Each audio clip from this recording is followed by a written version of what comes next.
안녕하십니까. 경제하고 언론 7주차 1교시입니다. 이제 벌써 7주차가 됐네요. 이번 주 끝나면 다음 주에는 다 아시겠지만 이제 중간 시험을 갖다 봅니다. 그 중간 시험에 대해서는 온라인으로 보는 건 틀림없고요. 중간 시험에 대해서는 공지사항에 자세히 공지하겠습니다.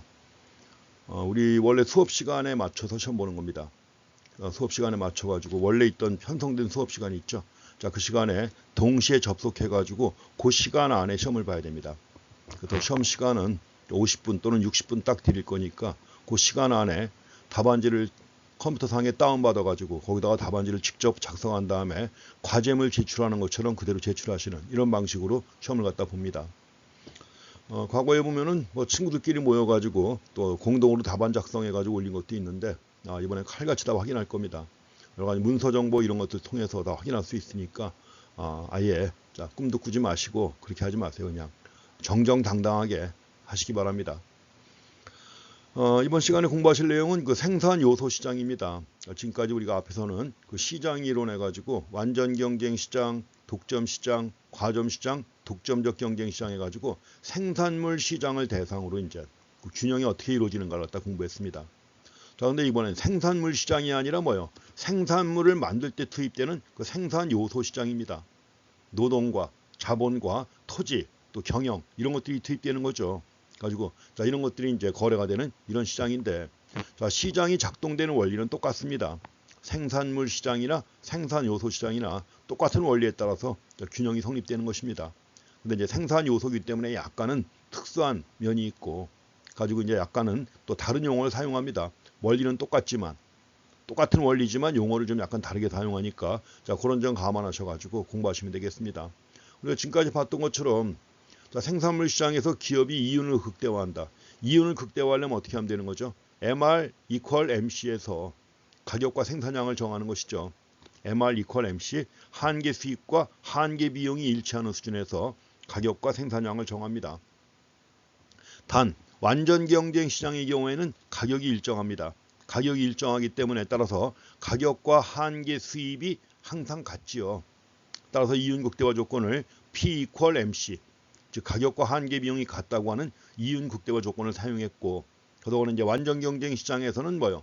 가격은 정하지 못하고 생산량만 정했었죠. 주어진 가격하에서 이윤을 극대화하는 생산량만 결정했던 거 다시 한번 떠올려 보시기 바랍니다. 그 원리가 생산 요소 시장에도 그대로 적용되는 것입니다. 단지 이제 용어를 약간 다른 용어 쓸 겁니다. 비슷하지만 다른 용어.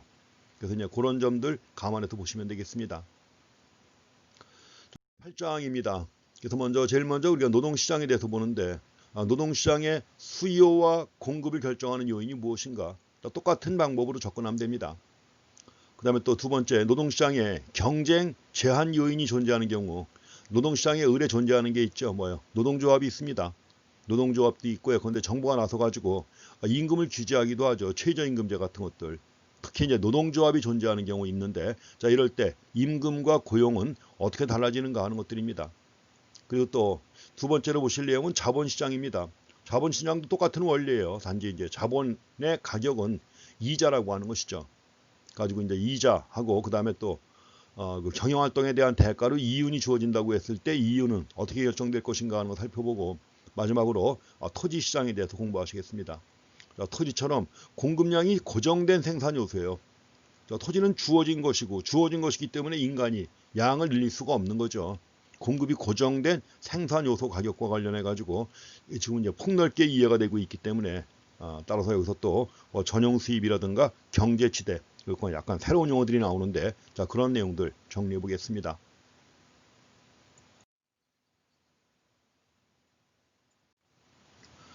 자, 먼저 노동에 대한 수요가 나와 있습니다. 노동에서도 노동시장도 노동에 대한 수요와 공급에 의해서 균형이 이루어지는데 여기서 먼저 노동 수요 보겠습니다.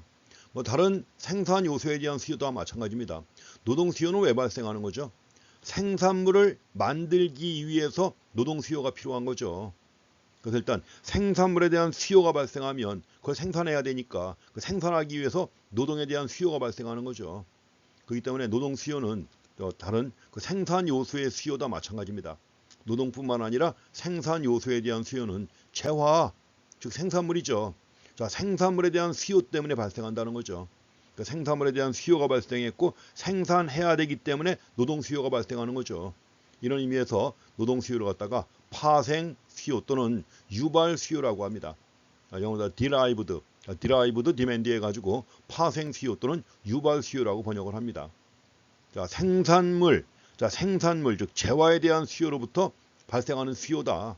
그런 의미에서 이제 재화에 대한 수요로부터 파생된다 또는 유발된다 해가지고 자, 생산 요소에 대한 수요를 모두 파생 수요 또는 유발 수요라고 합니다. 자, 노동시장에서도 마찬가지로 한계 원리가 적용되는 거예요. 한계 원리가 좀 전에 말씀드렸지만 MR=MC라는 게 한계 원리입니다. 그 한계 원리에 따라서 이윤을 극대화하는 노동 수요가 결정됩니다. 근데 여기서 노동 수요자는 누구죠? 노동 수요자 누굽니까? 기업이죠. 생산물을 만들기 위해서 노동이 필요한 거 아니에요. 그럼 이제 생산 요소 시장에서 노동 수요자는 기업이고 노동 공급자는 누굽니까? 노동자지요. 그거 자 이제 달라집니다. 그렇기 때문에 그걸 주의하셔야 돼요. 그럼 이제 만약에 기업이 노동 한 단위를 더 투입해 가지고 생산물을 만들었습니다. 그러면 노동 한 단위를 더 투입해 가지고 생산물을 생산했다. 그럼 이럴 때 생산량이 증가하겠죠. 그럼 생산량이 증가한 거 노동 한 단위를 더 투입할 때 그때 증가되는 생산량의 증가분 뭐죠? 한계 생산이죠. 그 한계 생산물을 시장에다가 팔았을 때 얻는 돈이 있습니다. 그거하고 또 한 가지 자 노동 한 단위를 더 투입했잖아요. 그러면 노동자에게 뭘 줘야 됩니까? 임금을 줘야 되는 거죠. 그 임금은 노동자에게는 뭐냐? 비용이 되는 겁니다. 그래서 고용 한 단위를 늘렸을 때 노동 한 단위를 더 투입할 때 그때 증가되는 생산 가치의 추가분하고 비용 추가분 이걸 비교하는 거예요. 두 가지를 갖다 고려한다고 했지만 두 가지를 갖다 고려해가지고 생산량 물론이고 고용량을 결정하는 겁니다. 엄밀하게 이제 궁극적인 목적은 생산량이 아니라 뭘 결정하는 거예요? 고용량 또는 노동 수요량을 결정합니다. 고용량 또는 노동 수요량. 물론 이제 생산량을 정해야 고용량도 정하는 거지만 지금 우리가 보는 게 노동 수요이기 때문에 직접적으로 고용량 또는 노동 수요량을 결정하는 것이다 생각해 보시기 바랍니다. 그러면 자 노동 한 단위를 더 투입하면 생산량이 증가하는데 생산량의 증가분 뭐죠? 노동의 한계 생산입니다. 근데 노동의 한계 생산은 단위가 뭐죠? 단위가 한 개, 두 개, 1kg, 2kg 이런 단위죠. 그러니까 이걸 임금하고 비교하려면 어떻게 하면 됩니까? 시장에다 갖다 팔아야죠. 시장에다가 팔아야 합니다. 그래서 시장에다 팔 때 이제 얻는 돈이 한계 수입 아니에요. 그래서 이럴 때 이걸 한계 수입 생산이라고 합니다. 자, 노동 한 단위를 더 투입했을 때 얻는 생산량의 증가분, 즉 한계 생산을 시장에다가 판매했을 때 얻는 수입의 증가분이에요. 그래서 이거 갖다가 한계 수입 생산해가지고 마지널 레비뉴 프로덕트라고 합니다. 마지널 레비뉴 프로덕트 해가지고 노동자 한 명을 더 고용해서 생산한 걸 판매해가지고 얻는 수입의 증가분이에요. 총 수입의 증가분. 이걸 한계 수입 생산이라고 하는 건데 기본적으로 뭐예요? 한계 생산에다가 뭘 곱해요? 한계 수입을 곱하는 거죠. 한계 생산 곱하기 한계 수입 해가지고 나오는 겁니다. 그래서 이제 한계 수입 생산이라고 하는 용어가 보편적인 용어인데 여기서도 단 완전 경쟁 시장에서는 MR하고 뭐하고 똑같아요? P가 똑같죠. MR하고 P가 똑같아가지고 만약에 MR 대신에 P를 곱하게 되면 이럴 때는 한계 생산 가치라고 합니다. 한계 생산 가치. 그래서 한계 생산 가치는 지금 MRP는 MP 곱하기 MR 아니에요. 근데 한계 생산 가치 해가지고 VMP는 MP 곱하기 P가 됩니다. MP 곱하기 P. 물론 이제 완전 경쟁 시장이라면 MR이 P하고 똑같죠. MR과 P가 똑같다면 결국 뭐예요? MRP하고 VMP하고 똑같습니다. 그렇지만 만약에 독점이나 이런 상황이라면 노동시장이 만약에 독점이나 이런 상황이라면 당연히 뭐예요? P가 MR보다 크잖아요. P가 MR보다 크기 때문에 만약에 완전 경쟁 시장이 아니라면 당연히 뭐예요? MRP보다 VMP가 더 크겠죠. 그렇지만 여기서도 우리가 기본적으로 일단 완전 경쟁 시장을 전제로 합니다. 그래서 완전 경쟁 시장을 전제로 해가지고 보기 때문에 기본적으로 MR=P고 따라서 MRP하고 VMP는 같다. 그렇게 보시면 되겠습니다. 그렇지만 뒤에 가서 뭐 수요 독점 노동시장이라든가 이런 걸 볼 때는 또 달라집니다. 자, 이렇게 해서 한계 수입 생산 얻는 거예요. 노동 한 단위를 더 투입해가지고 기업이 생산량을 늘렸을 때 얻는 게 바로 한계 수입 생산만큼 얻는 겁니다. 근데 자, 노동 한 단위를 더 고용했잖아요. 그럼 노동 한 단위를 더 고용했다고 하면 노동자에게 뭘 줘야 됩니까? 임금을 줘야죠. 임금만큼 돈이 나가는 건데 이게 바로 뭐예요? 비용의 증가분 아니에요. 근데 요소비용이란 말이에요. 노동에 대한 비용을 요소비용이라고 해가지고 요소비용의 증가분이기 때문에 이럴 때 나가는 돈을 한계 요소비용이라고 합니다. 마지널 팩터 코스트라고 하는 거예요. 마지널 팩터 코스트. 그래서 노동자 한 명을 추가로 고용할 때 지급되는 임금인데 비용이죠. 그래서 결국 이제 어떻게 하면 됩니까? 얻는 거하고 한 단위를 노동 한 단위를 더 투입했을 때 얻는 거는 한계 수입 생산. 나가는 거는 뭐예요? 한계 요소 비용이죠. 그럼 이제 어떻게 하면 돼요? 두 가지 비교해서 결정하면 되는 거죠. 그래서 이럴 때 이제 총이윤의 극대화 조건. 자, 총이윤의 극대화 조건은 결국 뭘까요? MRP하고 MFC가 같다는 겁니다. MRP와 MFC가 같을 때 이럴 때 이윤이 극대화 된다. 총이윤의 극대화입니다. 항상 주의하셔야 됩니다. MRP하고 MFC가 같다. 이럴 때 한계 이윤이 0이 되는 거예요. 한계 이윤은 0이 되는 것이고 자, 한계 이윤이 0일 때 총이윤이 얼마다? 극대죠. 그래서 총이윤을 극대화할 수 있는 조건이 MRP = MFC 해가지고 한계 이윤을 0으로 만드는 겁니다. 물론 이것도 이제 완전 경쟁 시장이라면 MRP 대신에 VMP 쓰면 되겠죠. VMP 써가지고 VMP = 그 다음에 나가는 돈은 얼마예요? 나가는 돈은 한계 요소 비용인데 이게 바로 뭐예요? 임금만큼 나가는 거죠. 임금. 그래서 원래 이제 VMP = W. 임금은 웨이지라고 해서 W로 표시를 합니다. 그래서 이제 VMP = W라고 해가지고 완전 경쟁 시장에서는 또 역시 다르게 쓸 수가 있습니다. 같은 조건이에요. 근데 용어만 약간 다르게 쓰는 것이죠. 그래서 이윤 극대화 조건 이렇게 해서 확인하시기 바랍니다. 자, 지금 여기 나오지만 만약에 상품 시장이 경쟁 시장이라면 MR하고 P가 똑같죠. MR하고 가격은 똑같습니다. 그렇기 때문에 이제 MRP = MP 곱하기 MR 대신에 P를 집어넣은 거예요. MR 대신에 P를 집어넣고 P를 집어넣게 되면 뭐가 되는 겁니까? 한계 생산 가치 VMP가 되는 겁니다. 노동의 한계 생산 가치. 그리고 또 노동시장이 경쟁적이라면 한계 요소 비용도 이제 W라고 써요. 명목임금이에요. 명목임금 W 해가지고 씁니다. 가지고 만약에 완전 경쟁 시장이라면 노동 수요량을 어디에서 결정할 것이냐. 노동 수요량, 즉 고용량이죠. 고용량을 어디에서 결정하면 돼요? MRP 대신 VMP, MFC 대신 W 표시합니다. 가지고 이제 VMP = W, 명목임금하고 같아지는 수준에서 결정되는 겁니다.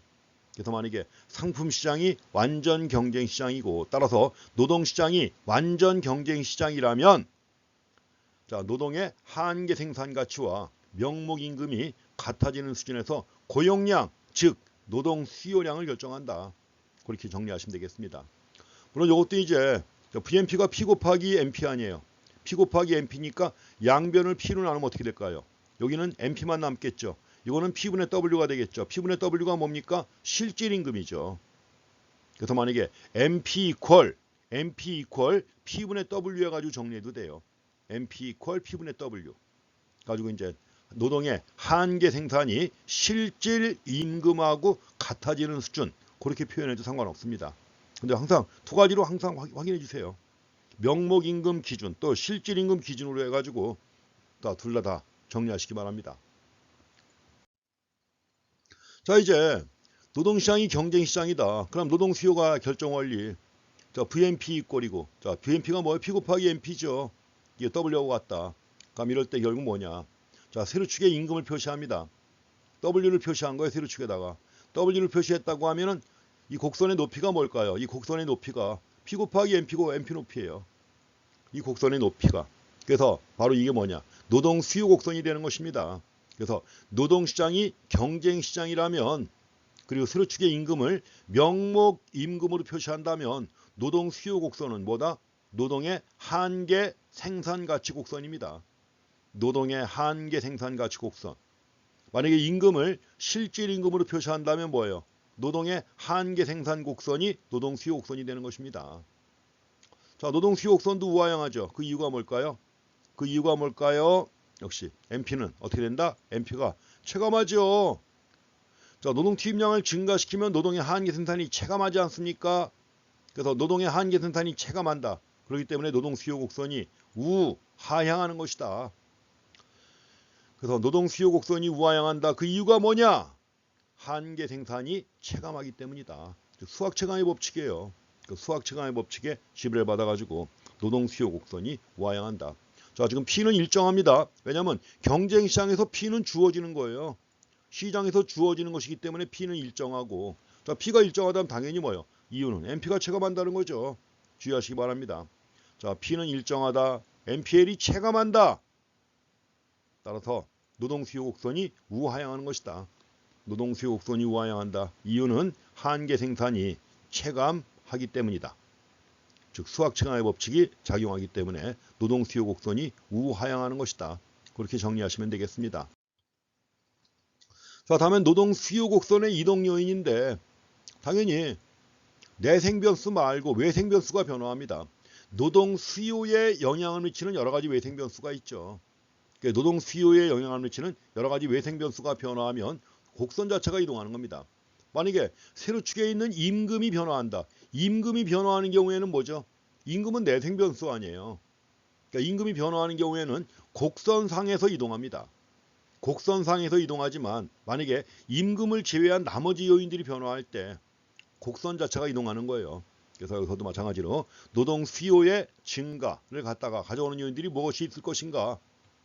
자, 노동 수요가 증가한단 말은 곧, 자, 이게 우측 이동하는 거 아니에요. 우측 이동하는 것이고, 우측 이동한다는 얘기는 결국 상방 이동하는 거 아니에요.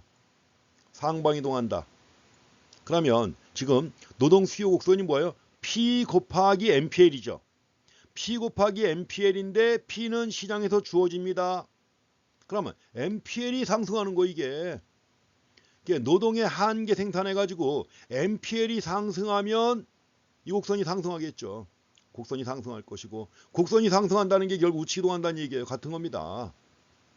그럼 결국 노동 수요 곡선의 이동 요인은 뭐냐? 노동의 한계 생산에 영향을 미치는 요인들이에요.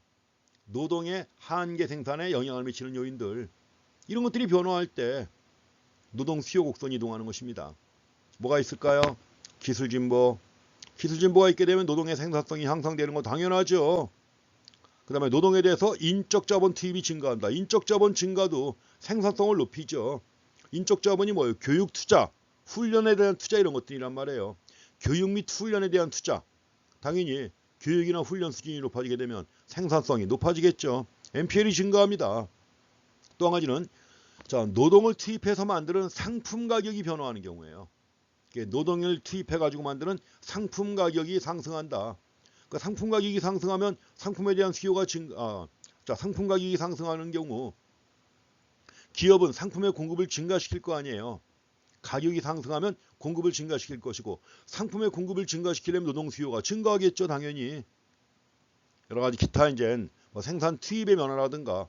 그런데 자본과 같은 것들, 자본과 노동은 대체 관계에 있으니까 만약에 자본의 가격이 비싸진다 그러면 자본 대신 노동을 많이 투입해야죠. 그런데 또 시장에 참여하는 기업 수가 변화하는 경우 등등, 이런 경우에 노동 수요 곡선이 이동을 하는 겁니다. 지금은 요인이 주어지게 되면 잘 판단해 보실 수 있죠. 처음 공부할 때는 약간 이제 까다로웠지만 지금은 그렇습니다. 그래서 결국 노동 수요 곡선은 P 곱하기 MPL이다. 자, P는 시장에서 주어지는 것이다. 그럼 MPL이 증가하면 노동 수요 곡선이 상방 이동하는데 이게 곧 우측 이동이라는 거죠. 그래서 기술 진보, 인적 자본 투입의 변화, 상품 가격의 변화, 다른 생산 요소의 가격이 변화할 때, 이럴 때 등등, 이럴 때 노동 수요 곡선이 이동하는 것이다. 그래서 임금 말고, 임금은 내생 변수예요. 임금은 내생 변수이기 때문에 임금이 변화할 때는 곡선상에서 이동합니다. 근데 임금 이외 요인이 변화하는 경우 곡선 자체가 이동하는 것이다. 어떤 요인들인지 잘 정리해 주시기 바랍니다. 책에 또 요인들이 나와 있어 정리해서 나와 있습니다. 지금 여기도 있지만 잘 한번 책통에서 또 확인하시기 바랍니다. 자, 노동 수요는 이렇게 봤고, 다음에 이제 노동 공급입니다. 누가 합니까? 노동자가 하는 거죠. 노동자가 노동 공급을 합니다. 그럼 노동자는 이제 선택의 문제입니다. 하루에 24시간이 주어져 있다. 토탈 시간이 주어져 있다. 그럼 그 중에 일부는 노동을 하고 나머지 시간은 다 여가입니다. 그래서 저 주어진 시간을 노동 아니면 나머지는 다 여가예요. 잠자는 거, 밥 먹는 시간, 쉬는 시간 다 여가입니다. 그러면 이제 주어진 시간을 노동과 여가에 배분을 해야 되는 거죠. 그렇게 해갖고 노동과 여가에 배분해가지고 추구하는 목표는 효용의 극대화입니다. 노동 수요자인 기업은 이윤의 극대화를 추구하지만 노동 공급자인 노동자는 뭐요? 효용을 극대화하는 것입니다. 그래서 이제 노동과 여가 간의 선택 문제인데 이럴 때 이용할 수 있는 게 뭘까요? 무차별 곡선 이론이죠. 무차별 곡선 이론을 가지고 이걸 분석할 수 있습니다. 그래서 이제 무차별 곡선 이론에서는 앞에서 우리가 XJ하고 YJ를 어떻게 배합할 것인가 하는 문제였죠. XJ하고 YJ와를 어떻게 배합해서 소비를 해야만 효용을 극대화할 것인가 하는 문제인데 여기서는 주어진 시간을 노동과 여가로 어떻게 배분을 해야만 효용을 극대화할 것인가 하는 거예요. 여기서도 이제 만약에 T만큼의 시간이 주어져 있다. 그럼 L만큼의 노동을 하고 나머지 T-L은 여가입니다. 그래서 이것도 노동과 여가 간의 선택 문제 해가지고 무차별 곡선 모형을 통해서 분석할 수가 있습니다. 우선은 이제 분석을 해가지고 나오는 두 가지 효과가 있는데 역시 대체 효과하고 소득 효과예요. 앞에서 무차별 곡선 이론 가지고 대체 효과, 소득 효과 봤죠?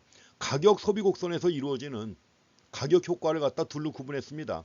가격 효과를 둘로 구분해가지고 대체 효과하고 소득 효과 구분했죠. 기억나시죠? 여기서도 임금이 상승한다고 할 때 두 가지 효과를 갖다 구분하셔야 됩니다. 근데 이제 모형보다는 여기서는 그래프 가지고 보는 모형보다는 논리적으로 파악해 보시면 쉽게 파악할 수 있습니다. 먼저 임금이 상승한다. 임금은 바로 뭐죠? 여가의 기회비용이죠. 여가의 기회비용 나오는데 이게 바로 임금이에요. 여가의 기회비용. 만약에 여가 1시간을 즐겼다. 여가 1시간을 즐겼다는 얘기는 노동 1시간을 포기한 거 아니에요. 노동 1시간을 포기했다면 1시간 일했을 때 얻을 수 있는 임금을 포기한 거 아니에요. 바로 임금이 여가의 기회비용입니다. 여기서 말하는 임금이 곧 여가의 기회비용. 그러니까 임금이 상승한다는 말은 곧 여가의 기회비용이 증가한다는 거죠. 여가의 기회비용이 증가한다. 많이 놀아야 될까요? 일할까요? 당연히 일해야죠.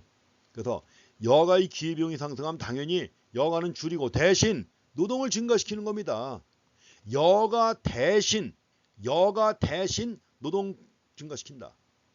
그래서 이것다가 임금 상승의 대체 효과라고 하는 거예요. 여가 대신 여가의 기회비용이 상승하기 때문에 여가 대신 노동 공급량을 늘린다. 이게 대체 효과입니다. 그 다음에 또 한 가지 소득 효과가 있습니다. 뭐냐면 임금이 상승하면 전보다 일을 적게 해도 전과 동일한 소득을 얻게 돼요. 전보다 일을 적게 해도 전과 동일한 소득을 얻는다. 그럼 어떻게 할까요? 물론 이제 임금 수준이 아주 낮을 때 임금 수준이 시간당 임금이 1,000원밖에 안 된다. 아주 낮을 때야 더 많이 일해야죠. 그렇지만 어지간히 이제 먹고 살 만큼 임금을 받고 있다. 먹고 살 만큼 임금을 받고 있다고 했을 때 임금 더 주면 일 더 열심히 해요? 아니죠.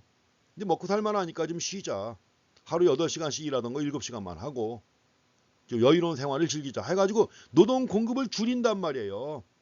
전보다 일을 적게 해도 전과 동일한 소득을 얻기 때문에 노동 공급량을 감소시킨다는 겁니다. 이게 바로 임금 상승의 소득 효과입니다. 임금이 상승할 때 지금 보고 있습니다. 임금이 상승할 때 그래서 임금이 상승할 때 임금 상승의 대체 효과, 소득 효과 나오는 거예요. 임금 상승의 대체 효과는 어떻게? 노동 공급량을 증가시킵니다. 임금 상승의 소득 효과는 노동 공급량을 감소시키는 거예요. 두 가지가 다 결합돼서 나옵니다. 그럼 문제는 임금이 상승할 때 노동 공급량을 늘리느냐 줄이느냐 하는 문제는 결국 뭐예요? 대체 효과가 크냐 소득 효과가 크냐 하는 거죠. 두 가지 크기에 따라 달라지는 겁니다. 그래서 두 가지 효과의 크기에 따라서 노동 공급량이 달라진다. 두 가지 효과의 상대적 크기에 따라 노동 공급량이 달라지는데 일반적으로 소득 수준이 낮은 경우 있죠. 임금 수준이 낮을 때 선진국처럼 아주 높다거나 이런 상황이 아니라 임금이 낮은 수준에 있을 때 여기서 물론 높다 낮다고 판단하는 게 W2를 중심으로 해가지고 이거보다 낮으냐 높으냐 이겁니다. 그래서 보통 임금 수준이 낮은 상태라면 대체 효과가 소득 효과보다 큽니다. 대체 효과가 소득 효과보다 크다. 따라서 임금이 낮은 상태에서 임금이 상승하면 대체 효과가 크니까 노동 공급량을 어떻게 한다? 증가시킵니다. 아랫부분이에요. 아랫부분에서 임금이 상승하니까 노동 공급량 어떻게 했어요? 증가시켰죠. 왜 그래요? 대체 효과가 더 커요. 임금 수준이 낮을 때는 임금 상승의 대체 효과가 소득 효과보다 큽니다. 따라서 임금이 상승할 때 노동 공급량을 증가시키죠. 노동 공급량을 증가시키니까 노동의 공급선이 어떻게 되는 거예요? 우상향합니다. 여기서처럼 우상향한다. 자, 우상향한다. 이렇게 우상향하죠. 그렇죠? 그래서 임금 수준이 낮을 때는 임금 상승의 대체 효과가 소득 효과보다 크다. 따라서 임금이 상승할 때 노동 공급량이 증가한다. 따라서 우상향의 노동의 공급선이 그려진다. 근데 임금 수준이 높은 경우에요. 충분히 먹고 살 만큼 임금 수준이 높다. 이런 경우라면 임금이 올라도 일을 전보다 더 많이 해요? 아니죠. 적게 하죠. 전보다 일을 적게 합니다. 그러니까는 임금이 W2에서 W3로 올랐지만 일은 전보다 적게 하니까는 뭐예요? 노동 공급량이 감소한단 말입니다. 감소한다. 이렇게 해가지고 결국 뭐냐? 임금은 올랐지만 소득 효과가 더 커요. 소득 효과가 더 크기 때문에 노동 공급량을 감소시키는 겁니다. 노동 공급량을 감소시킨다면 임금은 올랐는데 노동 공급량이 감소한다. 그럼 노동의 공급선이 어떻게 되는 거예요? 반대 방향으로 이렇게 꺾이는 거죠. 마이너스의 기울기를 갖는 식으로. 우하향합니다. 임금 수준이 높을 때는 대체 효과보다 소득 효과가 더 커요. 크기 때문에 임금이 올랐을 때 오히려 노동 공급량을 줄인다. 여유 있게 살려고 하는 거죠. 그래서 노동의 공급선이 우하향한다. 그럼 이제 결국 우리가 개인의 노동 공급 곡선을 두 가지 다 겹쳐놓고 봅니다. 두 가지 다 겹쳐놓고 본다고 그러면 어떻게 될까요?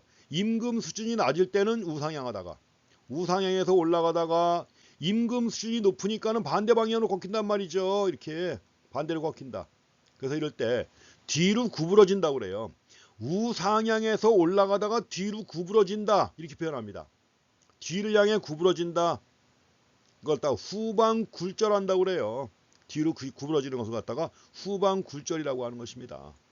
그래서 임금 수준이 높아지게 되면 소득 효과가 더 크다. 소득 효과가 더 크기 때문에 그래서 후방굴절, 노동의 공곡선이 그려진다는 것입니다. 이렇게 해가지고 개인의 노동 공곡선은 후방굴절한다는 거. 대부분 그런 현상이 나타납니다. 또 예컨대 아주 임금 수준이 아주 낮은 경우 있죠. 아주 낮을 땐 또 반대예요. 가지고 아랫부분에서 또 꺾이게 됩니다. 이것도 아랫부분에서 이렇게 가지고 흔히 역 S자형 해가지고 과거에 이제 경제발전론 쪽에서 경제발전론에서 저개발국의 노동시장 같은 거 얘기할 때 당연히 저개발국도 반영해야 되고 저개발국은 임금 수준이 아주 낮잖아요. 낮기 때문에 만약에 임금이 하락한 경우에 먹고 살려면 생계비가 안 돼요. 지금 한 달 뼈 빠지게 일해봤자 한 달 먹고 살 만큼 돈이 안 된단 말이에요. 그럼 어떻게 될까요? 일을 더 많이 해야죠. 일을 더 많이 해야 되니까 오히려 아랫부분에서 또 반대로 꺾이는 현상이 나타납니다.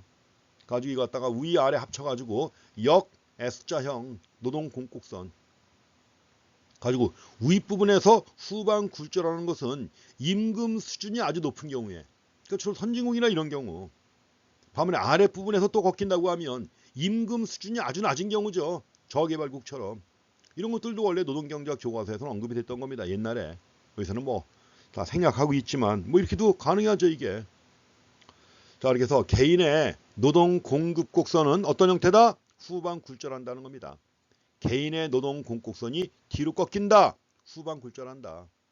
그렇지만 이제 여기서 높다고 생각하는 임금 수준 W2가 사람들마다 다 다르겠죠. 이게 사람들마다 다 다르기 때문에 따라서 우리가 시장 공급선 자, 노동에 대한 시장 공급 곡선을 그리게 되면 개별 공급선의 수평합이란 말이에요. 수평합계가 되는 것이고 W2 수준이 다 다르기 때문에 따라서 노동에 대한 시장 공급선은 그냥 우상향하는 것으로 그립니다. 오른쪽 위를 향해서 우상향하는 노동 공급 곡선을 그리게 됩니다.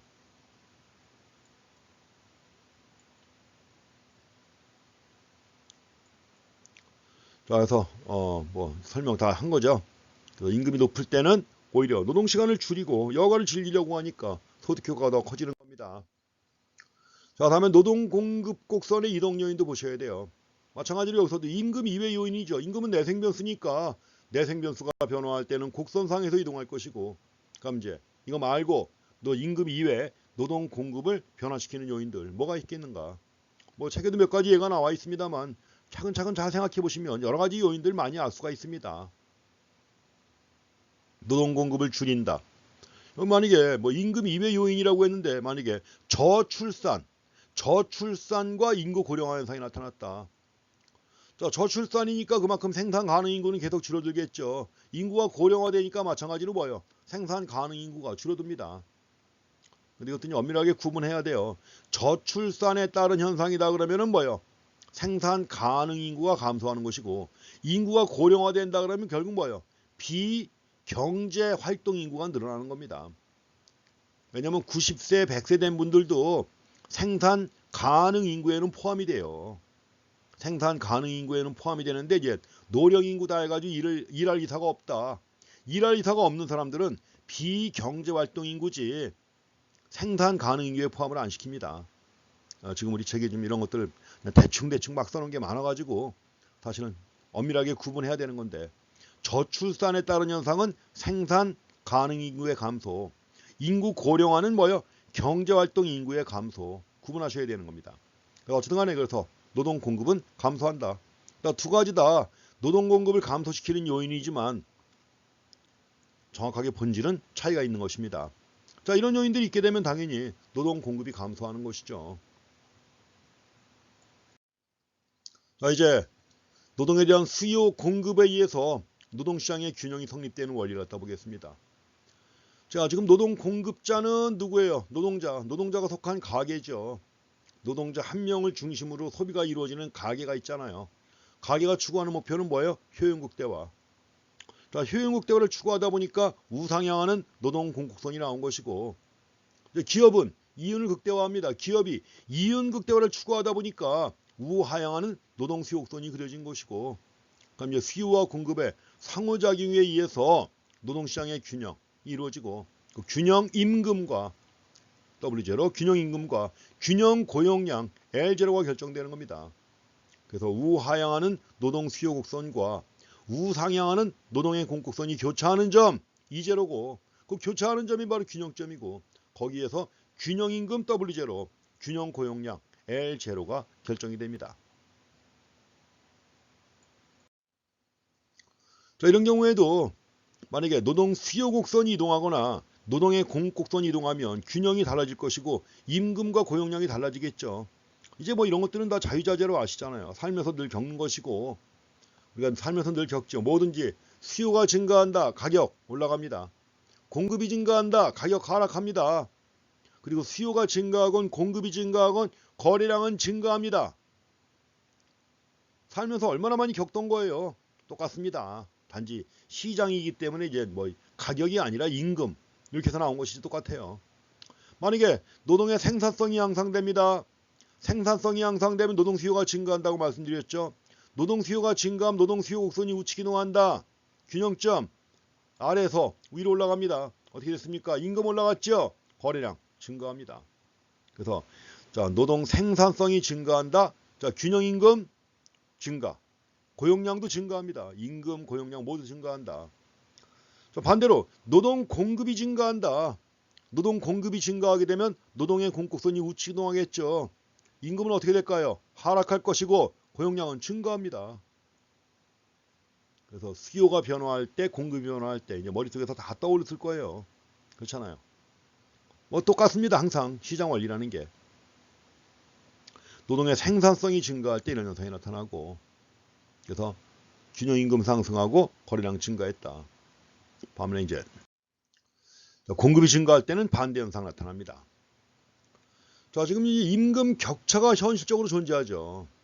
임금 격차. 그러니까 임금 격차가 왜 존재하느냐? 생산성의 차이가 있을 거 아니냐, 사람들마다. 생산성의 차이가 있을 것이고 생산성의 차이가 있게 되면 당연히 뭐예요? 한계 생산의 차이가 있단 말이에요. 한계 생산의 차이 때문에 한계 수입 생산의 차이가 나오겠죠. 그럼 당연히 임금도 달라지는 거죠. 그래서 항상 균형임금은 노동의 한계 수입 생산과 같아집니다. W equal VMP다 하는 거죠. 물론 이제 경쟁시장이니까 이렇게 쓰는 겁니다. 경쟁시장에서는 W equal VMP가 뭐라 그랬죠? 한계, 생산, 가치예요. value of 마지노 프로덕트입니다. 그래서 경쟁시장에서는 명목임금하고 노동의 한계 생산 가치가 같을 때 균형임금이 성립되는 겁니다. 그런데 여기 지금 뭐 프리미어 리그의 축구 선수 얘들은 생산성이 엄청 높잖아요. 입장권도 판매하죠. 중계료 받지요 해가지고 한기 수입이 엄청 높단 말이죠. 그리고 또 한 가지, 그만큼 축구를 잘하는 사람은 별로 없다는 거죠. 다 잘하는 게 아니잖아요. 그래서 프리미어 리그에서 축구 경기를 할 만큼 능력 갖춘 선수의 공급은 제한적이다 이겁니다. 대학 교수. 자, 교수 한 명이 추가로 가르칠 수 있는 학생 수는 제한적이다. 그리고 자, 대학 교수가 갖춰야 될 능력을 갖춘 사람은 프리미어 리그의 축구 선수보다는 좀 많습니다. 더 많다. 비유도 참 지저분하게 해놨네요. 그래서 임금이, 대학 교수의 임금이 김영식이 임금 적다고 투덜대는 건가? 이런 걸 왜 여기다 집어넣나 모르겠네요. 서울대 교수 임금이 그래도 뭐 연대보다는 적지만 높은 편입니다. 임금이, 대학 교수 임금이 프리미어 리그 축구 선수보다 낮다는 것이죠.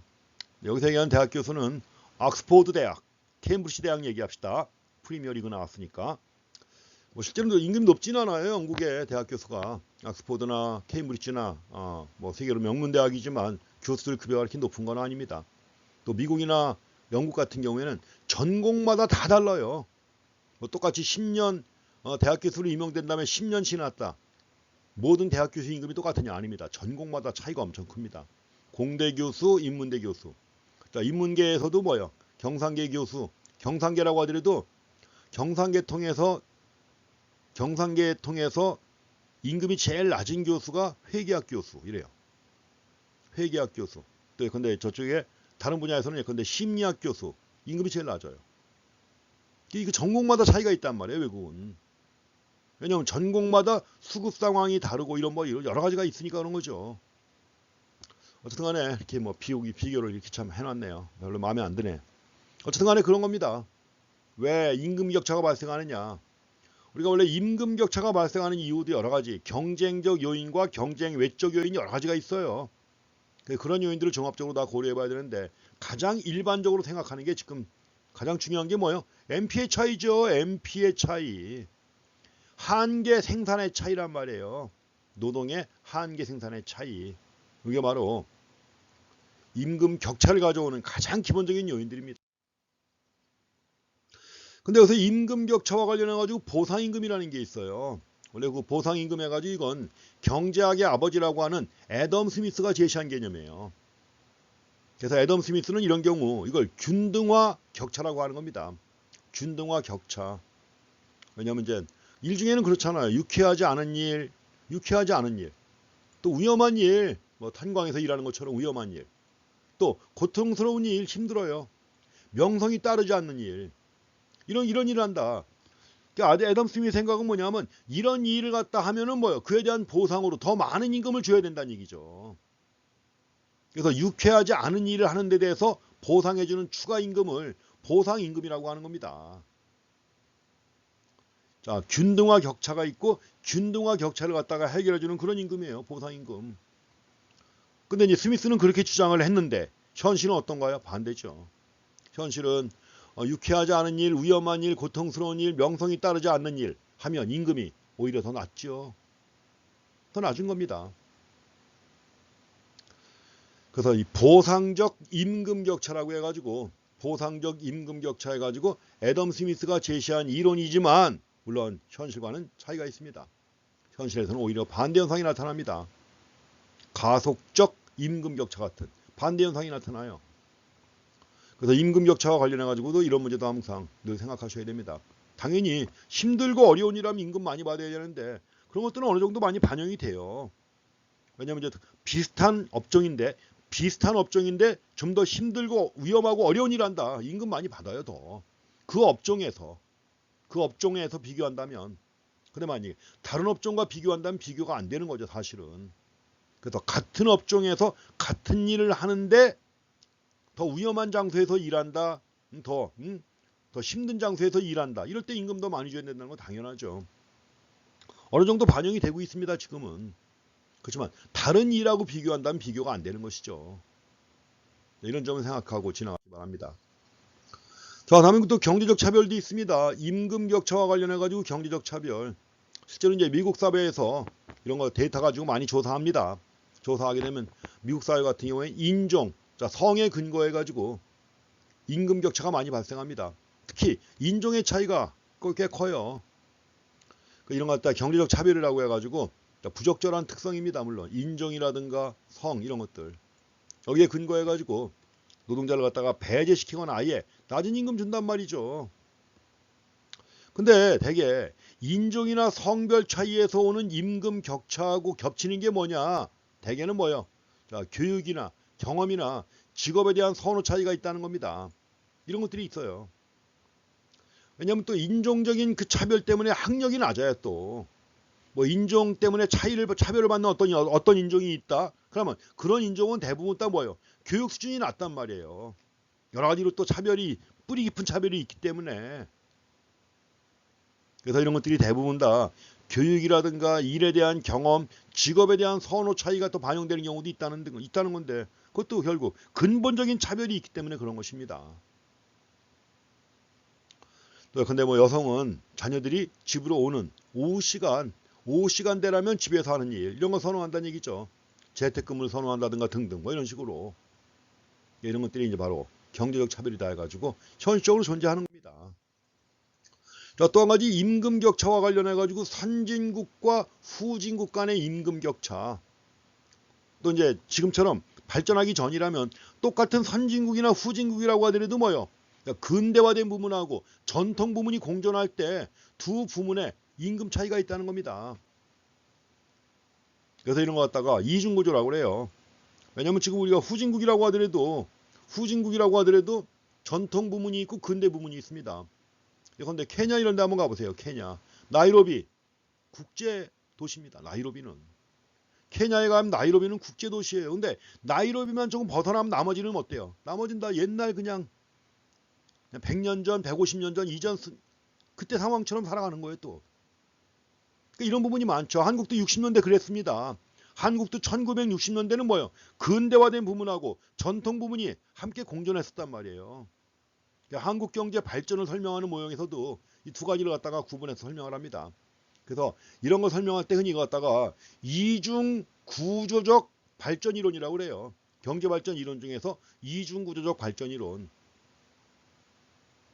그래서 선진국과 후진국 간의 차이도 있지만 같은 국가 내에서도 한 경제 안에 다른 원리에 따라 움직이는 여러 부분이 존재한다는 겁니다. 이것다가 이중 구조라고 하는 거예요. 근대화된 부문하고 전통 부문이 공존한다는 거죠. 후진국의 경우 여전히 근대화된 부문이 있고 전통 부문이 공존한다. 그러니까 당연히 근대적 공업 부문의 임금, 근대화된 공업 부문의 임금은 한계 수입 생산에 의해서 결정이 됩니다. 한계 수입 생산에 의해서 결정이 돼요. 그렇지만 전통적 농업 부문 같은 경우에는 뭐예요? 그동안 해오던 관습이 있단 말이에요. 그동안 전해오던 관습에 따라 결정된다는 거죠. 그러니까 당연히 근대화된 공업부문하고 전통적인 농업 부문 간의 임금 격차가 매우 크지요, 당연히. 그래서 근대 부문의 임금 수준이 전통 부문보다 높다는 것입니다. 그리고 근대적 공업 부문 내에서도 농업 부문하고 공업 부문과의 차이도 있고 또 대기업과 중소기업 간의 차이도 있고 여전히 존재하지 않습니까? 이것도. 우리나라 경우에도 여전히 성별 임금 격차 크게 남아 있습니다. 아직도. 근데 이거 뭐 전 세계가 다 있는 거지만 한국도 역시 뭐예요? 다른 나라보다 뭐 특별히 이제 많이 좁혀졌습니다. 좁혀지긴 했지만 여전히 뭐예요? 차이가 있습니다. 한국 같은 경우에도 만약에 남자가 똑같은 수준에서 똑같이 교육받고 똑같은 근속연수를 갖다 보이는데 남자가 100을 받는다. 여자가 69를 받는단 말이죠. 근데 선진국들도 많은 경우 한 65 정도가 됩니다. 성별 격차죠. 또 마찬가지로 똑같은 일을 갖다 하는데 학력 차이 때문에 임금이 달라요. 자, 똑같은 일 합니다. 똑같은 일 하는데 고등학교 5년 차 임금하고 대졸 1년 차 임금하고 차이가 엄청 큽니다. 이게 바로 학력별 임금격차죠. 학력 간 임금격차. 이게 워낙 컸었기 때문에 한국에서는 악착같이 부모님들이 자식 대학 보내려고 길을 썼던 거예요. 과거에. 자, 다양한 유형의 임금격차가 존재합니다. 대기업과 중소기업 또 산업 간에도 근대화된 공업 부문하고 서비스업하고 농업 부문 간의 차이도 크고 현실적으로 존재하는 임금격차입니다. 그래서 이중구조라고 하는 것도 임금격차를 가져오는 중요한 요인의 하나다. 자, 현실 상황을 비교할 수 있습니다. 한국에 대해서. 물론 데이터는 꽤 오래된 데이터예요. 2004년 거. 이게 뭡니까 이게. 최근 12판이라고 해. 11판이라고 해갖고 최신판을 만들었으면 뭐 당연히 데이터도 좀 업데이트 해야죠. 왜냐면 이때하고 차이가 또 꽤 커요. 그래도 이제 97년 말 외환위기 때 해놨습니다. 97년 말 외환위기 때도 이제 뭐 포함해가지고 여기 아니구나. 외환위기 때 이때구나. 그쵸? 갖고 뭐 80년대 88 올림픽 중심으로 해가지고 그때 하고 그 다음에 이제 2000년대 초반하고 해놨는데 임금격차가 커졌습니다. 80년대 말에 임금격차가 급증했었는데 90년대 말에는 완만한 증가를 보이다가 2000년대 들어서 다시 큰 폭으로 격차가 벌어지고 있다는 겁니다. 근데 이제 벌써 이것도 20년 전, 16년 전 거 아닙니까? 지금은 또 좀 다른데 여기 지금 그 노동부, 고용노동부가 만든 거 노동부가 또 어디 있습니까? 고용노동부죠. 자, 고용노동부가 매월 노동통계조사가 있습니다. 매월 노동통계조사. 이걸 가지고 이제 구성한 건데 최근 거 보시게 되면 약간 또 다른 경향을 보일 수 있습니다. 그 다음에 역시 한국의 경우에도 공식 부문하고 비공식 부문 간의 임금 격차가 여전히 존재합니다. 자, 비공식 노동시장에서 임시고용이나 이런 것들, 비정규직 이런 것들 얘기하는 겁니다. 또 그래서 이렇게 갖고 공식 부문하고 비공식 부문 사이에 임금 격차는 여전히 존재합니다. 그런데 교육 수준에 대한 보상 같은 것들은 공식 시장이 2배 더 높다. 또 직장의 근속 연수도 공식 시장은 길어요. 길고. 그 다음에 정규직과 비정규직 간의 임금 격차도 심각할 정도로 크고요. 당연히 큰 거 아시죠 이것도. 이 정도가 아닐 겁니다. 지금은 더 커요. 또 한 가지 노동조합이 있는 데하고 없는 데하고 차이도 크죠. 아무래도 노동조합이 잘 조직된 경우가 그렇지 않은 경우보다 임금이 높죠. 현대차 보시기 바랍니다. 현대차 어지간히 근무한 사람들 다 억대 연봉 받아요. 자, 이렇게 해서 이런 것들이 현실적으로 늘 존재하는 임금 격차라는 점을 좀 확인하시고요. 자, 성별 임금 격차도 나와 있습니다. 100대 65 정도 된다고 그랬죠. 여기서 나라마다 비교하는데 한국은 요건 너무 옛날 거라 2008년 거라 그렇고 지금은 거의 70에 가까워졌어요. 그런데 69까지 해가지고 70에 가까워졌습니다. 그렇지만 이제 그 차이가 얼마냐 하는 것이지 아무리 뭐 차이가 없다고 하는 덴마크니 핀란드 같은 경우에도 뭐요. 자, 100대 90 정도 차이는 있단 말이야. 항상 이게. 뉴질랜드는 뭐 조금 더 차이가 크네. 91 정도 되나 이렇죠. 그래서 어쨌든 간에 선진국 같은 경우에 차이가 좀 적은 편이지만 다 있습니다.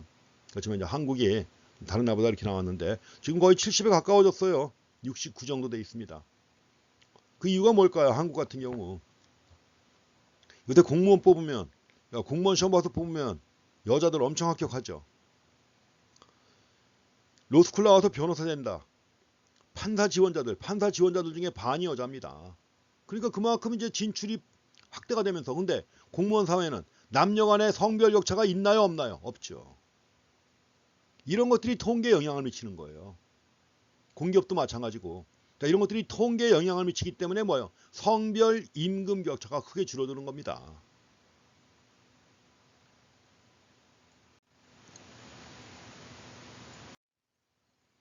자, 이제 독점 노동시장입니다. 독점 노동시장 해가지고 되게 수요 독점 노동시장 같은 게 있습니다.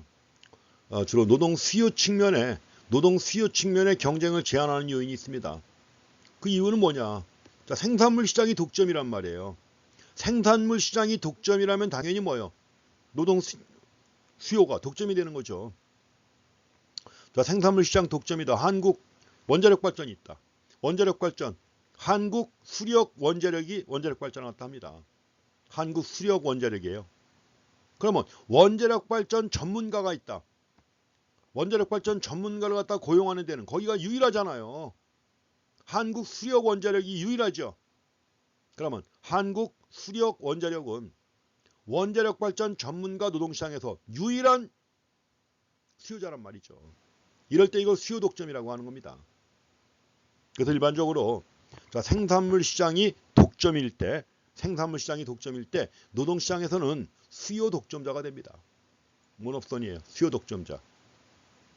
그래서 자, 수요 측면에서 볼 때 경쟁 제한 요인은 이런 것들이다. 자, 노동을 수요하는 기업 수가 적다.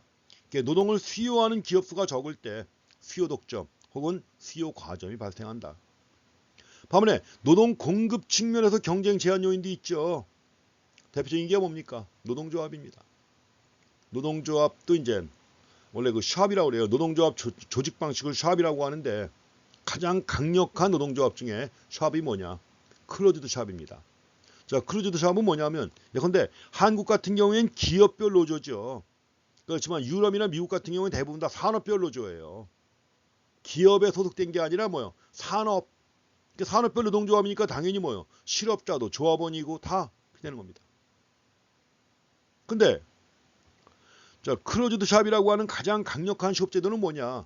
조합원이 아니면 고용할 수가 없어요. 회사가 신입사원을 고용한다, 채용한다. 반드시 조합원 중에서 채용해야 되는 거예요. 매우 강력한 거죠. 이런 경우에 노동 공급을 노동조합이 독점하는 겁니다. 노동조합이 노동 공급을 독점하게 돼요. 공급 측면에서 이런 것도 있습니다. 그렇지만 이거 말고도 이제 공급 측면의 경쟁 제한 요인은 종신고용제라든가 종신고용제, 그 다음에 연공서열제 같은 경우 있죠. 이런 경우가 바로 노동 공급 측면의 경쟁 제한 요인이 되는 것입니다. 그렇지만 여기서 우리는 주로 자, 수요 독점을 중심으로 한번 보실 거예요. 수요 독점 노동시장을 중심으로 해서 시장 균형은 어떻게 결정될 것인가 하는 거 보시면 되겠습니다. 자, 노동조합이 단체 교섭을 한다. 이것도 한번 이제 단체 교섭하는 경우 한번 예를 들어 보겠습니다. 자, 단체 교섭하는 경우니까 노동조합이 있는 거죠. 자, 지금 균형은 2점입니다. 균형은 2점이고 2점에서 단체 교섭을 통해서 뭐요? 자, 임금이 올라갔습니다. 임금을 올렸다. 여기까지 올라갔습니다. 현재 균형점은 2인데 단체 교섭을 통해서 임금이 500원까지 올라갔어요. 500까지 올라갔다. 그럼 기업은 어떻게 할까요? 임금을 올려줬잖아요. 임금을 올려줬기 때문에 장기적으로 볼 때는 어떻게 할까요? 고용량을 줄여야죠. 당연히. 임금은 올려줬지만 장기적으로 볼 때 고용량을 줄이는 겁니다. 고용량을 줄인다. 그럼 고용량을 줄이게 되면 여기서 일하던 사람들 중에 실업자가 됐을 거 아니에요. 일부가 실업자가 됐겠죠. 실업자가 된 사람들은 어디로 옮겨갑니까? 딴 데로 옮겨가겠죠. 주로 이제 실업자가 된 사람들이 비조직, 노동조합이 조직되어 있지 않은 부분으로 옮겨가는 거예요. 그럼 당연히 노동조합이 조직되지 않은 부분에서는 노동 공급이 증가하는 거 아니에요. 비조직 부분에서는 노동 공급이 증가할 것이고, 그럼 이 부분에서는 임금이 어떻게 되는 거예요? 더 하락합니다. 임금이 더 하락해요. 그러니까 비조직 부분의 임금이 하락한다. 이겁니다. 그래서 노동조합이 결성되지 않은 부분에서는 노동조합 때문에 발생한 실업자가 들어와가지고 노동 공급이 증가하니까 임금이 하락합니다. 그래서 노동조합이 조직되어 있는 부분하고 비조직 부문 간의 임금 격차가 점점 더 벌어지는 거예요. 그만큼 이제 노동조합이 있냐 없냐 하는 것이 임금 격차를 가져오는 중요한 요인의 하나입니다. 그래서 단기적으로 노동 수요를 줄여야 이만큼 노동 수요량을 줄인다. 그러니까 단기에는 A점으로 갔지만 그러나 장기에는 더 많이 줄입니다. 장기에는 더 많이 줄여가지고 공급 곡선까지 옮겨가게 돼요. 여기까지. 단기보다는 장기에 더 많이 줄이게 되는 겁니다. 그래서 결국 처음에는 그대로 뒀지만 이제 결국 고용량이 B점밖에 안 되는 거예요. 여기까지밖에는. 결국 2점에서 고용량을 팍 줄여가지고 B점으로 가게 되는 것이고, 그만큼 임금을 올려주고 고용량은 크게 줄이는 것이죠. 그래서 실업자들, 노동조합의 임금 교섭 때문에 발생한 실업자들이 노동조합이 조직되어 있지 않은 부분을 다 옮겨간 거예요. 당연히 이 부분에서는 임금이 어떻게 됐다? 하락했죠.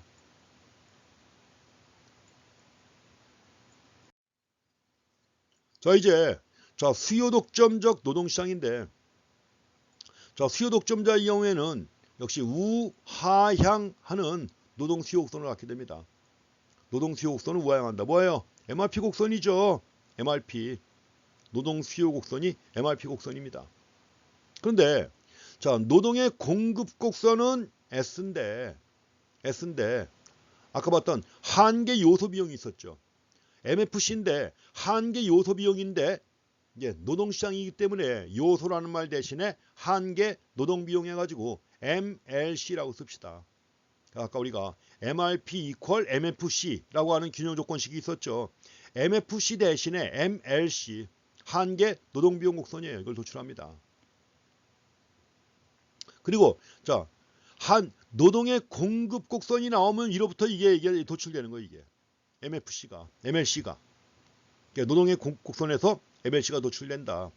그럼 이제 고용량을 정할 때는 어떻게 할 것이냐? 고용량을 정할 때는 MLC 곡선하고 노동 수요 곡선에 교차하는 점이에요. 고용량을 결정합니다. 어디냐? 고용량을 정할 때는 MLC 곡선하고 노동 수요 곡선의 교차점에서 고용량을 정합니다. 여기서 정하는 거죠. A점에서 교차점이 E'이에요. 여기서 결정한다. 가지고 고용량을 갖다 이만큼 정하는 겁니다.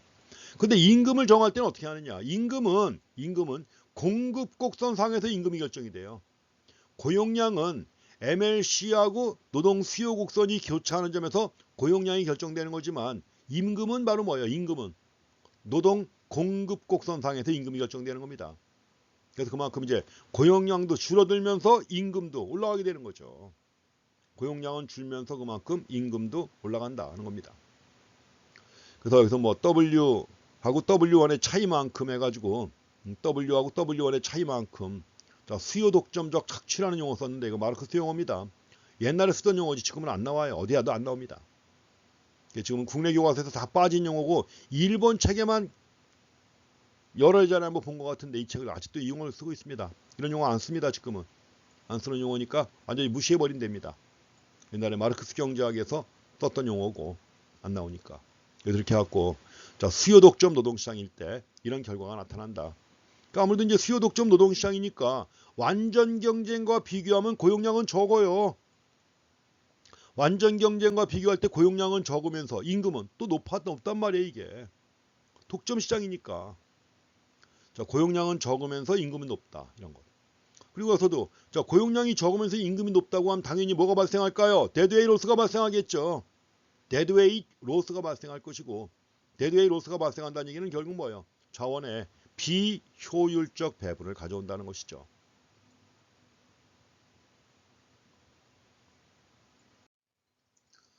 이제 자본시장입니다. 노동시장에 대해서는 이 정도로 보고 자본시장인데 자본시장은 뭐 똑같이 이해하시면 됩니다. 자본에 대한 대가가 이자다. 자본의 가격이 이자예요. 그래서 이제 자본시장에서는 일단 저축이 이루어지게 되면 저축한 금액으로 주식이라든가 금융자산을 매입하거나 또는 예금한다. 이러한 금융자산이 일종의 자본이에요. 그리고 자본에 대한 대가로 주어지는 게 뭐다? 이자입니다. 노동에 대한 대가가 임금이고 자본에 대한 대가가 이자다. 또 토지에 대한 대가는 뭐예요? 지대라고 했었죠. 그럼 이제 기업은 바로 그 돈 가지고 일종의 자본입니다. 금융자산 자본이죠. 이걸 가지고 실물 자본재 기계라든가 설비 얘기하는 거예요. 기계라든가 생산 설비 얘기하는 거죠. 실물 자본재를 갖다 구입하거나 또는 빌립니다. 임차해가지고 생산에 투입하죠. 가지고 이걸 통해서 수익을 얻는 것이다. 가지고 이런 것들이 결국 이자의 궁극적인 원천은 자본에 대한 대가로 이자가 나오지만 이자의 궁극적인 원천은 결국 뭐예요? 기업이 그걸 가지고 기계를 도입하고 설비를 갖추고 생산을 했단 말이죠. 그러니까 그에 대한 대가로 그 중에서 이자가 나오는 겁니다. 그러니까 이자의 궁극적인 원천도 바로 기업의 생산 활동에서 나오는 것입니다. 그래서 이자라고 할 때는 바로 자본재 사용에 대한 대가요. 기계라든가 설비 같은 자본재 사용에 대한 대가다. 그리고 자본재에 대한 수익률에 의해서 이자가 결정이 되는 겁니다. 그래서 우리가 가장 쉽게 생각한다면 이자는 내가 지금 소비하느냐 아니면 1년 후에 소비하느냐. 그럼 지금 재화 간의 교환 비율이 있을 것이고 1년 후 또 재화 간의 교환 비율이 있겠죠. 그래서 미래 재화하고 현재 재화 간의 교환 비율 이것이 바로 이자다 이겁니다. 미래에 소비한다면 얼마나 많은 걸 소비하느냐. 지금 소비한다면 얼마나 적은 걸 소비하느냐 이거죠. 그래서 현재 소비하고 미래 소비 간의 교환 비율이 바로 이자다. 이런 거 설명하는 게 바로 이제 시점 간 선택 모형이라는 게 있습니다. 현재 시점하고 1년 후 선택 간의 그러니까 시점 간 선택이라고 그래요. 그 시점 간 선택에서 그 시간 선호가 나오고 그 시간 선호가 바로 이자율이다 이겁니다. 시간에 대한 가치예요. 이자라고 하는 게. 이자는 시간에 대한 가치. 현재 소비를 참고 1년 후 소비하기 위해서 기다렸다는 거죠. 이게 바로 이자율이다. 현재 소비를 희생한 데 대한 대가. 이게 바로 이자율이다 이겁니다. 결국 시간 선호죠. 시점 간 선택에서의 시간 선호가 바로 이자율의 본질이다 이겁니다. 시점 간 선택에서의 시간 선호. 이게 바로 이자율의 본질이다. 그렇게 파악하는 개념이 되겠습니다.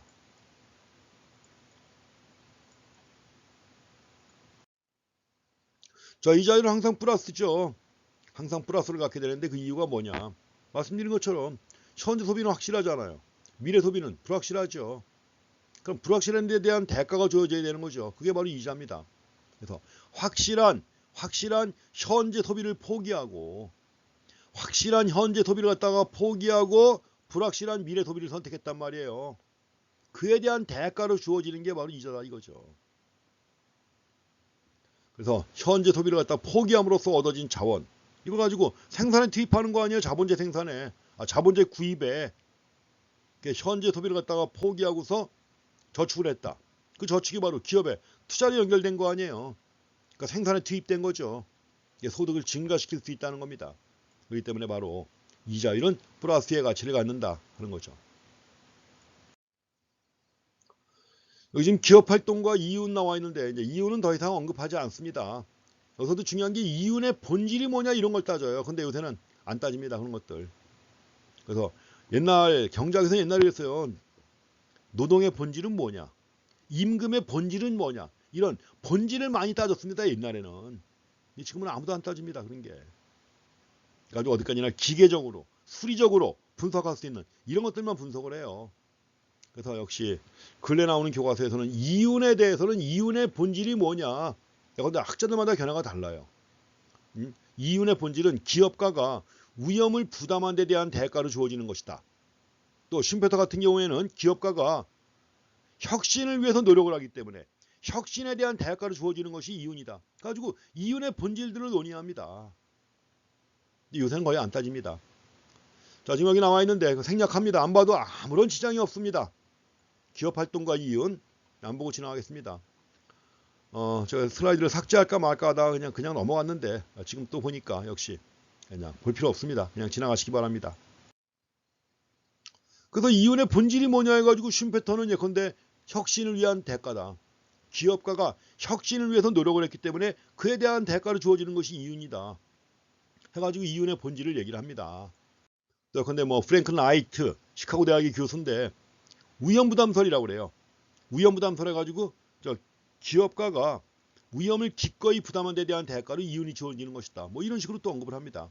그렇지만 역시 생략하고 지나가겠습니다. 자, 지금 이런 문제와 관련해가지고 지적재산권 보호 언급이 되고 있는데 뭐 지적재산권이 얼마나 중요한가 지금도 아시잖아요. 그렇죠. 예전에 그 아레아 한글이라고 했는데 지금은 아레아 한글이라고 하면 누가 알아듣나요? 아레아 한글, 이게 아레아 한글이죠. 아레아 한글인데 요새는 그냥 한컴 한글이라고 합니다. 한컴 한글. 그래서 이렇게 갖고 이것이 그동안 외환위기 이후에 주인을 여러 번 거친 겁니다. 여러 주인을 거쳐가지고 이거 처음 인수한 게 이찬진 사장이라고. 이찬진 서울대 컴퓨터 동아리인데 거기서 만든 거예요. 이찬진 씨가. 이찬진 씨하고 그 영화배우 혹시 아시려나 모르겠는데 김희애라고 하는 탤런트가 있습니다. 그래서 이렇게 부부로 살고 있는데 처음에 이찬진 씨가 이걸 처음에 만들어 갖고 사업을 확장한 건데 외환위기 때문에 근데 복제품이 워낙 많았단 말이에요. 다. 복제품이 워낙 많다 보니까 물건이 정품이 팔려요, 안 팔려요? 안 팔리죠, 당연히.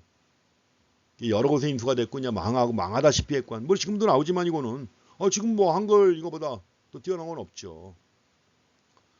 그래서 그만큼 지적재산권 보호가 중요하다는 겁니다. 지금도 뭐 베끼고 있는 거 많이 있죠. 우리 걸 갖다가 외국에서 베끼는 게 엄청 많이 있습니다. 뭐 어디라고 얘기는 안 하겠는데 다 아시죠? 그래서 이런 것들을 갖다 적극적으로 보호가 되어야 또 새로운 개발도 이루어지고 하는 건데 그렇습니다. 현실과 경제학 나와 있는 것은 한번 읽어보시기 바랍니다. 이제 지대에 관한 내용이 나옵니다. 토지에 대한 대가가 바로 지대입니다. 토지에 대한 대가. 원래 그 지대 이론이 나오게 되는데 그 지대 이론이 나오게 된 유명한 또 논쟁이 있어요. 그래서 리카도 시대 영국에서 지대 논쟁이 벌어집니다. 1790년대 말부터 1800년대 초반에. 왜냐면 그 당시 영국에서 집가도 올랐고 집가도 올랐고 곡물값도 올랐단 말이에요. 곡물 가격도 오르고 집가도 올랐다. 그러니까 사람들이 생각하는 게 뭐냐면 사람들이 생각하는 그 당시 생각에 그런 겁니다. 탐욕스러운 지주들이 집가를 높였기 때문에 그러니까 지대가 높아졌다. 지대를 많이 받고 지대를 많이 받으니까 집가가 올랐고 집가가 올랐기 때문에 고가가 올랐다. 곡물 가격이 오른 것이다. 그러니까 탐욕스러운 지주들 나쁜 놈들이다. 이거죠. 이런 주장을 많이 했던 겁니다. 영국 의회에서. 왜냐면 영국 의회도 그때만 해도 1790년대 말 1800년대 초반에 리카도가 있었는데 이미 산업혁명이 한층 1770년대부터 시작된 산업혁명이 한층 확산되면서 의회를 장악한 세력이 과거에는 지주계급들이 의회를 장악했단 말이에요. 지주계급이 의회를 장악했는데 이제 새로 떠오르는 산업자본가가 의회에서 세력을 확산시켜가는 겁니다. 확산시켜가다 보니까 결국 지주 대 산업자본가의 알력이 컸죠. 그러다 보니까 그 당시 집가와 고가가 함께 오르니까는 사람들은 그런 겁니다. 탐욕스러운 지주 때문이다. 근데 리카도가 그 당시 가장 뛰어났던 경제학자인 리카도가 반박했던 겁니다. 집가가 올라서 고가가 오른 게 아니라 반대다 이겁니다. 리카도의 주장은 고가 때문에 집가가 오른 것이다 이런 거예요. 그 당시 많은 사람들이 집가가 올랐기 때문에 땅값이 올랐기 때문에 곡물 가격이 오른 것이다 라고 했는데 리카도가 아니다. 곡물 가격이 올랐기 때문에 집가가 오른 것이다. 그러면 곡물 가격은 왜 오르느냐? 당연히 인구가 증가하면 곡물 수요가 증가하잖아요. 인구가 증가하면 곡물 수요 증가하고 곡물 수요가 증가하면 당연히 고가가 오르는 거 당연하죠. 그래서 리카도가 이걸 차액 지대설로 설명을 합니다. 왜냐면 차액지대설의 아이디어는 겁니다. 토지마다 생산성이 다 다르잖아요. 비옥도가. 아주 비옥한 문전옥답이 있죠. 비옥한 문전옥답이 있고 반면에 지력이 다 쇠한 열등한 토지가 있단 말이죠. 그만큼 이제 토지마다 생산성이 다 다르다는 겁니다. 여기 지금 예컨대 ABC 토지가 있는데 ABC 토지에 100만 원의 비용을 들여가지고 각각 한 명씩의 경작자가 재배한다. 근데 각 토지의 생산성이 어떠냐? A급 토지는 10kg, B급 토지는 8kg, C급 토지는 6kg, D급 토지는 4kg다 이겁니다. 그럼 이제 각각의 경작자들은 자신의 평균 생산비를 보존하는 수준의 가격으로 보리를 생산한다 이겁니다. 보리에 대한 수요는 10kg다. 이럴 때 리카도의 주장은 뭐냐? 지금 A급지가 있습니다. A급지의 생산량은 10kg예요. B급지의 생산량은 8kg. C급지는 여기 6kg. D급지가 4kg입니다. 그런데 이럴 때 수요가 만약에 10kg라면 비옥도가 가장 높아가지고 평균 생산비가 아주 낮은 A만 경작한다는 거죠. 그럼 이렇다고 했을 때 보리의 킬로그램당 가격은 얼마냐? 10만 원이고 이럴 때는 가격하고 생산비가 같잖아요. 지대는 0이다 이겁니다. 근데 만약에 수요가 증가했습니다. 수요가 18kg으로 증가했단 말이에요. 곡물 수요가 증가한 거예요. 그러면 18kg라면 당연히 A급지만 경작하는 게 아니라 B급지도 경작하겠죠. 그러면 보리의 킬로그램당 가격은 얼마냐? 여기서 이제 12.5만 원이 나옵니다. 그러면 A는 경작비 100만 원을 제외하고도 25만 원의 이익이 생긴 거죠. 그 25만 원의 이익이 바로 뭐냐? 이게 차액지대라는 거예요. A만큼의 차액지대가 생긴 겁니다. 현재는 이제 자, 수요가 18kg니까 A급지하고 B급지만 경작이 되고 있는 거예요. 그런데 당연히 B급지는 지대가 없지만 A급지의 경우에는 새롭게 뭐예요? 25만 원의 지대가 주어지는 거예요. 수요가 증가하니까. 지대가 상승하니까 당연히 지가도 높겠죠. 이런 설명입니다. 그래서 수요가 만약에 24kg까지 늘어났다. 그러면 C급지까지 경작이 돼요. C급지까지 경작이 되면 당연히 A급지를 가진 사람은 AB만큼의 지대를 얻게 되고 차익지대. 그 다음에 자 B급지 가진 사람은 이제 C만큼의 또 지대가 나옵니다. 물론 아직은 C급지는 지대가 없고 이런 식으로. 그래갖고 이제 결국 경작지가 확대가 되면서 곡물 수요가 증가하면서 경작지가 확대가 되고 경작지가 확대가 되면서 지대가 점점 더 많이 주어지는 거예요. 그 여기서 지대가 발생하는 이유가 뭐예요? 토지마다 비옥도의 차이, 토지마다 생산성의 차이가 있기 때문에 이로 인해서 지대가 발생하는 것이다. 지대의 차이가 있다는 얘기입니다. 그 지금 ABC의 지대가 다 달라요. A급지의 지대, B급지의 지대, C급지는 지대가 아직 없습니다. 원래 C급지가 현재 경작되고 있는 토지 중에서 비옥도가 제일 낮은 토지, 이런 걸 한계지라고 그래요. 현재 경작 중인 토지 중에서 생산성이 제일 낮은 토지가 한계지인데 한계지에는 지대가 지급되지 않습니다. 한계지의 지대는 0이에요. 이렇게 갖고 이제 자 C급지의 지대는 0이다. 이게 바로 리카도의 차액지대론입니다. 차액지대. 그러니까 결국 자 지대가 고가를 결정하는 게 아니라 고가가 지대를 갖다 결정한단 말이에요. 고가가 지대를 갖다 결정한다. 이런 주장이죠.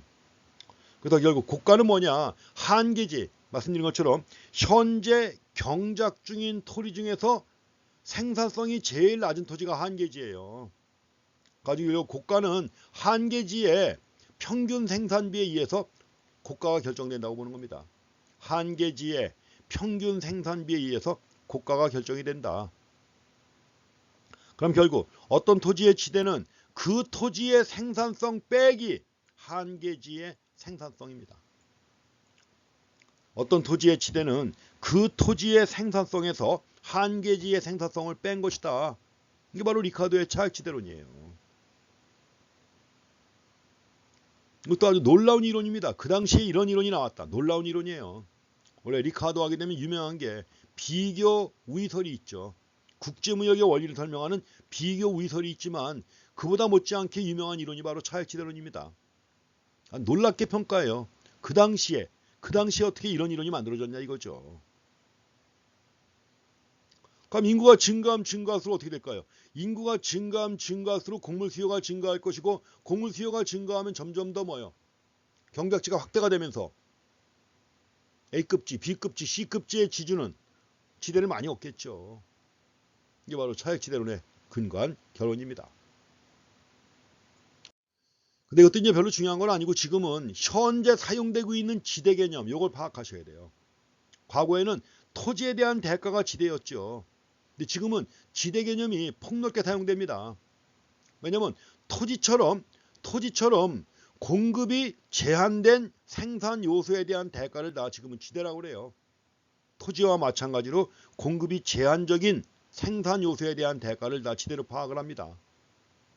그런데 유명한 인기 탤런트가 돈을 많이 번다. 지대입니다. 그것도. 다 유명하지 않잖아요. 그런데 손흥민이 연봉을 엄청 많이 번다. 그것도 지대입니다. 왜 그래요? 다 축구 잘해요? 아니죠. 그겁니다. 공급이 제한적인 생산 요소에 대한 대가를 다 지금은 지대로 파악을 해요. 그런데 독점 기업의 독점 이윤도 렌트입니다. 독점 기업의 독점 이윤도 렌트예요. 지대. 그래서 오늘날에는 지대 개념이 폭넓게 활용되고 있다는 거죠. 공급이 제한된 생산 요소에 대한 대가를 다 지대로 파악을 합니다. 그래서 일반적으로 우리가 생산 요소에 대한 대가로 주어지는 돈은 두 가지로 구분해요. 하나는 전용 수입이 있고 하나는 이코노믹 렌트가 있습니다. 경제적 렌트예요. 생산 요소에 대한 대가 생산 요소에 대한 대가를 두 가지로 구분합니다. 두 가지로 구분해가지고 전용 수입이 있고 렌트가 있어요. 전용 수입은 뭐냐? 어떤 생산 요소가 다른 용도로 전용되지 않도록 하기 위해서 지금의 용도, 현재 용도에서 지급해야 하는 최소한의 대가예요. 이걸 전용 수입이라고 합니다. 다른 용도로 전용되지 않도록 하기 위해서 현재 용도에서 지급돼야 하는 최소한의 지급액. 이게 바로 전용 수입이고. 그럼 이제 실제로 생산 요소에 대한 대가는 이거보다 많이 주어진단 말이에요. 전용 수입보다. 최소한의 대가는 전용 수입이지만 실제로 이걸 초과해가지고 많이 주어지는 거죠. 그 초과되는 부분을 갖다가 경제적 렌트라고 하는 겁니다. 그래서 생산 요소가 실제로 얻고 있는 수입하고 전용 수입과의 차액을 경제적 지대 해가지고 이코노믹 렌트라고 하는 것입니다. 잠깐 그림으로 보셔야 돼요. 이거는 이제. 자, 그림으로 보시게 되면 이것이 요소 가격입니다. 요소 가격, 생산 요소의 양이에요. 그런데 노동처럼 생산 요소에 대한 수요 곡선은 우하향합니다. 공곡선은 우상향하고요. 그럼 이럴 때 균형점에서 생산 요소의 가격이 결정됐습니다. 생산 요소의 거래량이 결정됐습니다. 그러면 아래 있는 부분이 바로 뭐예요? 아래 면적이 생산 요소가 얻는 실제 수입안이에요. OQ만큼을 공급하면서 생산 요소 공급하면서 가격은 똑같이 P만큼 받으니까 아래 네모가 바로 뭐예요? 생산 요소가 얻는 실제 수입이란 말이에요. 근데 이럴 때 생산 요소의 공급자가 받기를 희망하는 최소한의 금액은 얼마냐? 공급곡선 아랫부분의 면적이에요. 공급곡선 아랫부분의 면적이 바로 생산 요소의 공급자가 받기를 희망하는 최소한의 대가입니다. 뭐라 그래요? 전용 수입입니다. 그러니까 실제로 그거보다 더 많이 얻고 있잖아요. 실제로 그거보다 더 많이 얻는다고 할 때 더 많이 얻는 부분, 요 위에 있는 삼각형 부분이 있죠. 요게 바로 이코노믹 렌트라고 하는 것입니다. 그래서 전용 수입과 이코노믹 렌트 구분하시는데, 그럼 여기서 중요한 게 전용 수입이 크냐 렌트가 크냐 하는 문제입니다. 자, 전용 수입과 렌트의 크기는 뭐에 달려 있나요? 수요 곡선의 기울기, 공급 곡선의 기울기. 당연히 공급 곡선의 기울기에 달려 있습니다. 주의하셔야 돼요. 그래서 전용 수입과 렌트의 상대적 크기는 공급 곡선의 기울기에 달려 있는 것이다. 공급 곡선의 기울기에 달려 있다. 만약에 공급 곡선이 이거보다 더 가파른 형태 한번 그려볼게요. 이런 식으로 공급 곡선이 나옵니다. 공급 곡선이 매우 가파르죠. 탄력성이 매우 작은 겁니다. 이럴 때는 뭐예요? 전용 수입은 매우 작죠. 그럼 전용 수입을 초과하는 나머지 부분이 다 뭐예요? 렌트입니다. 이게 렌트예요.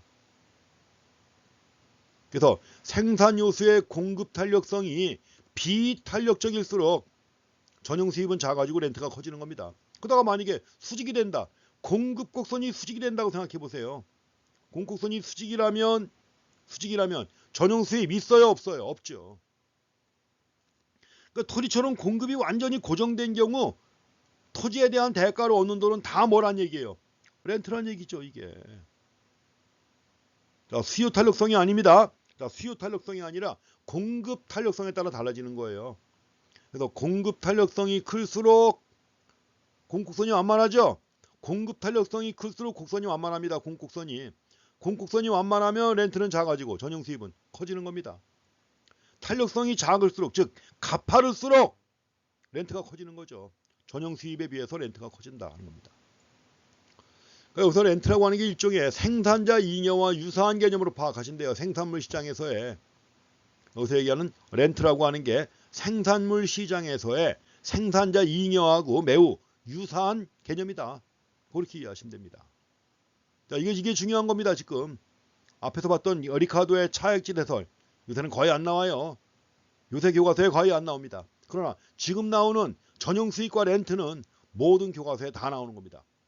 이게 특히 중요한 거니까 이 개념 잘 파악하셔야 돼요.